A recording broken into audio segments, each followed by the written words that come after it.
Poems to Mary Helen.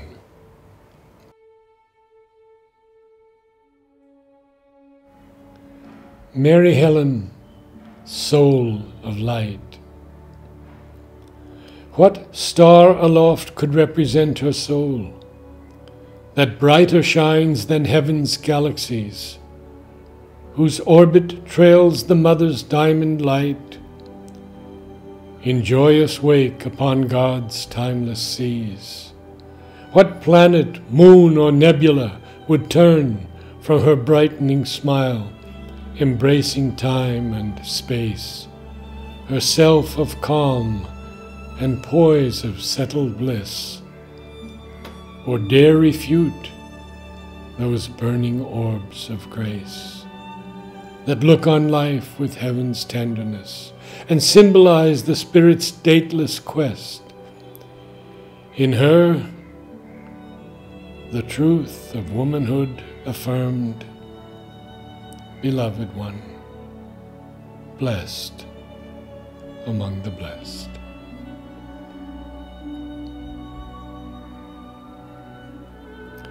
When you and I were one, I have seen the rose in the morning, perfuming drops of dew, yet hold a thought in the evening, the memory of you. I have walked in the dust of the desert and over forgotten land, yet hold to a thought in the gloaming that once I held your hand. I have tasted the fruit of the autumn, redolent of sun, yet hold a thought of the springtime when you and I were one.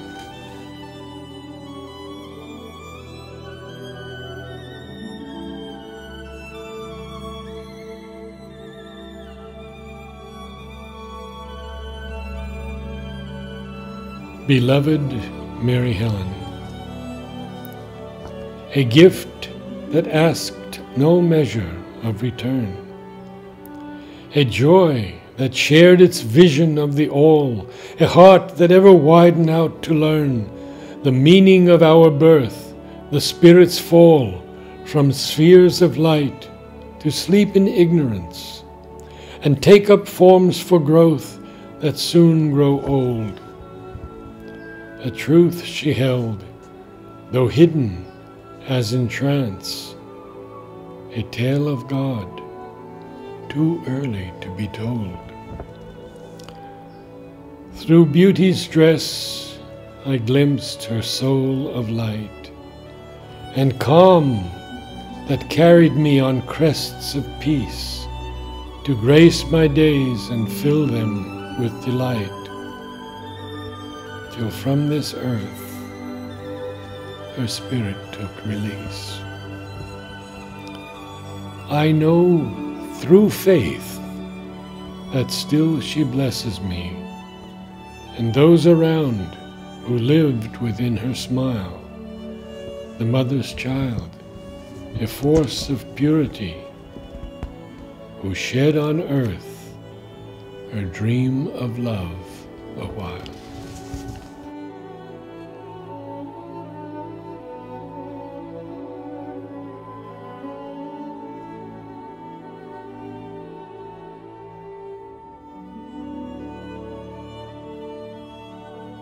Years after the passing of Mary Helen, eyes dimmed by death that once all life embraced, mute the voice that spoke of beauty's reign, a vibrant heart by the dark shade now stilled, her soul released, to soar beyond the pain earth visits on the children of the light.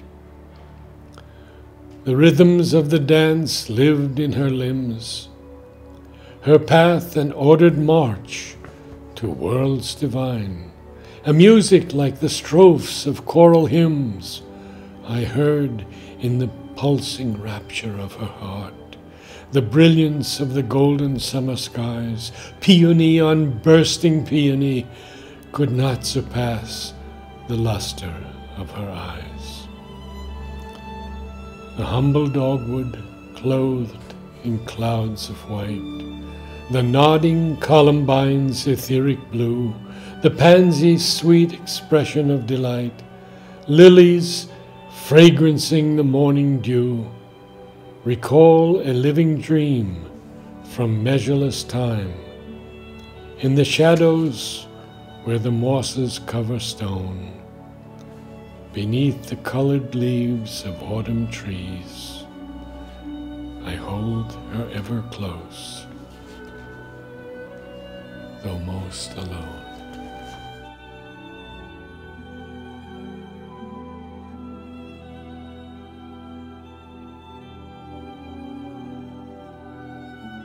To Mary Helen. Now I am calm in silent depths of mind, and harvest joy in roughened, thankful hands, as autumn comes, and our gardens find the mother's imprint on these sacred lands. By the still lake, reflecting on life's events, the years of our seeking pass slowly in pensive mood. A smile wells up as I inhale the scents blossoming on a branch of gratitude. So many years upon the wheel of time, weaving the wondrous patterns of the world. Together we faced the great and arduous climb. How beautifully, as comrade souls, we toiled.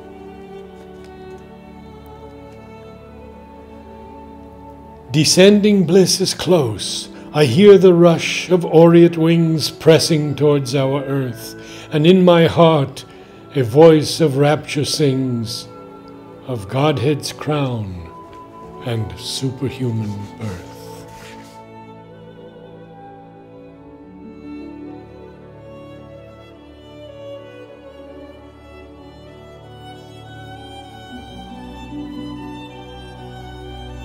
Song Ethereal. In this song ethereal, I felt thy soul ascending, blazing a luminous golden trail, thy love and light unending. Such beauty unseen resides in us, and joy we hardly know.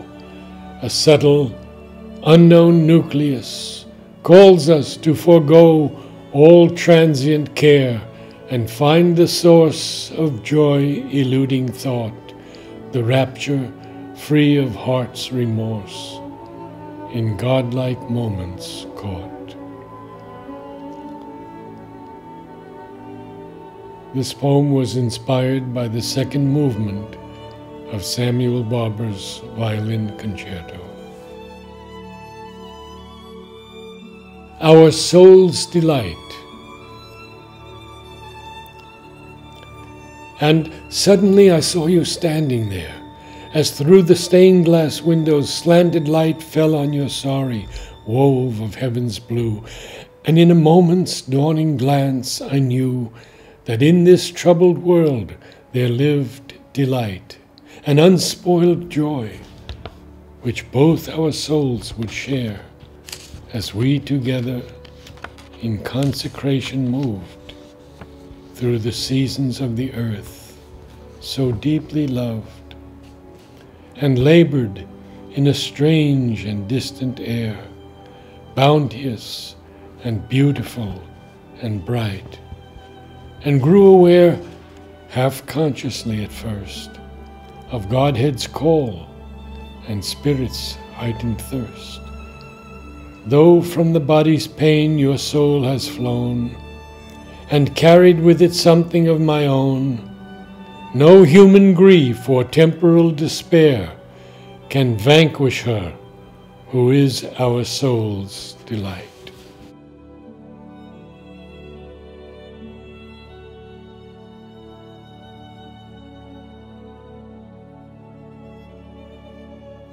the songs of angels welcoming. I saw, as on a cinematic screen, the papyrus of all our life unroll. Revealed was beauty to the eyes unseen, and the never-ending vistas of the soul.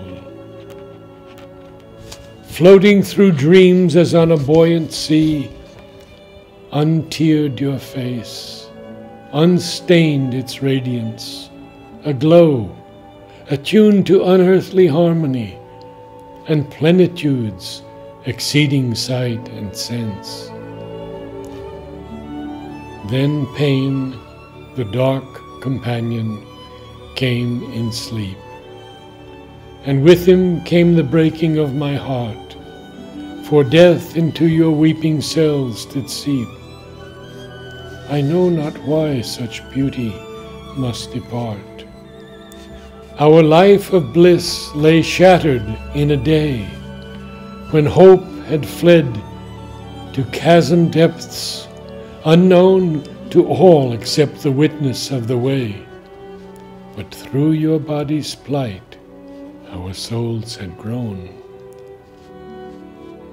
and the flowers of spring, frozen in earth's embrace, shall surely wake again to blossoming. You shall return, I'll look upon your face, and hear the songs of angels welcoming.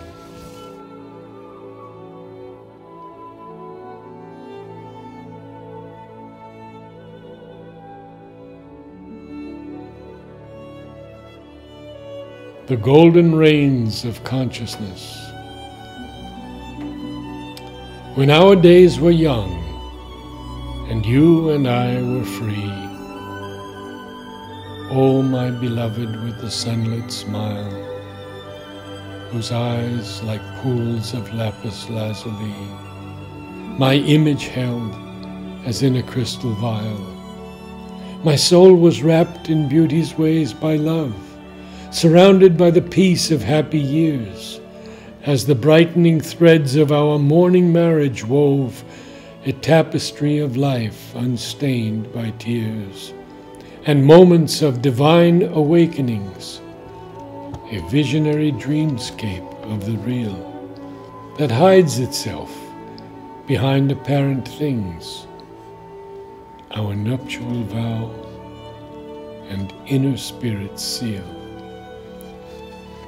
Then, slowly, as the star-swept evening yields to the richly colored wedding of the morn, you left these beautiful but troubled fields, and the sacred body so serenely worn.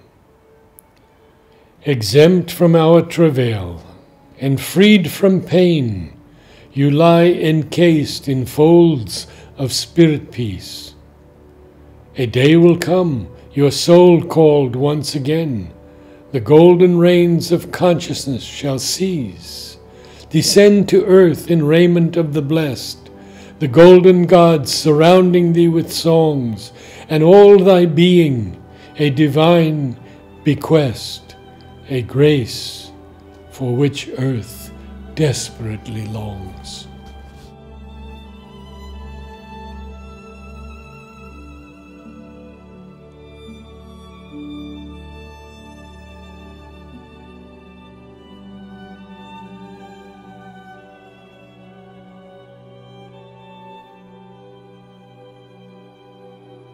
I will remember you.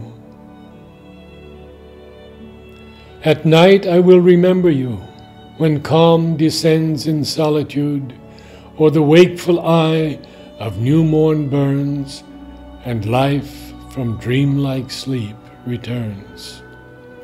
When winter lays his icy hands upon the drowsy breast of earth, and silence nears, and all is still, in moonlight or in sudden chill. When spring, apparelled in leafy dress, no more the bareness of branch and twig, colors with his wand the world, and bulbs in glory burst unfurled. When joy returns with songbird call, and melting rivulets like tears this newborn world invigorate, again on you I'll meditate. For have we not through these brief years the bliss of every season known, refound the light known far above, one with beauty, one in love.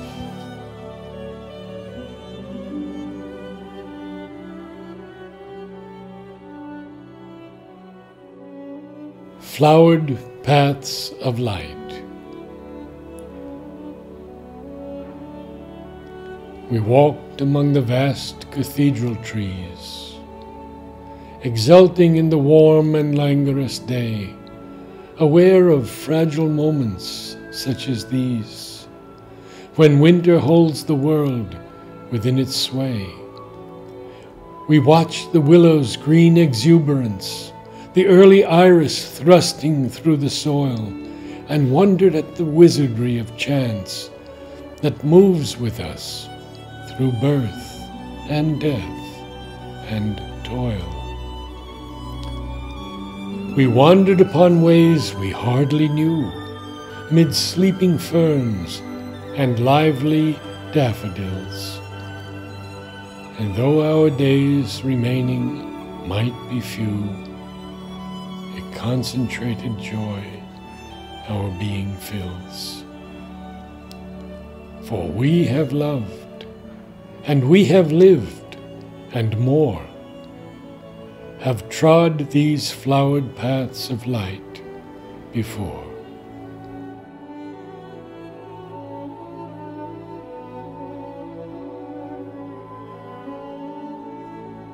When transformation flowers fell, I remembered thee in morning light, when transformation flowers fell, and in the bay of Bengal's night, whose eternal waters rise and swell in waves entranced by moon delight that break upon these timeless shores. I mark thee in the songbird's flight, and shared with earth her deep remorse, when beauty fled the anguished soil that felt no more a well-loved tread, or gentle hands of cheerful toil whereon thy gracious presence shed. Though heaven's arms around thee close, I hold thee in the perfumed rose.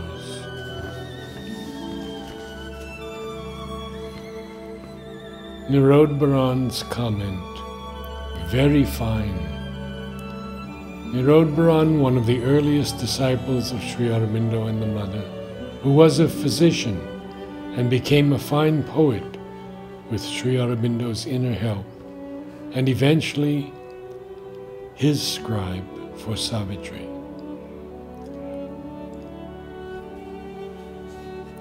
Transformation is the spiritual significance given by the Mother for the flowers of Millingtonia hortensis, the Indian cork tree.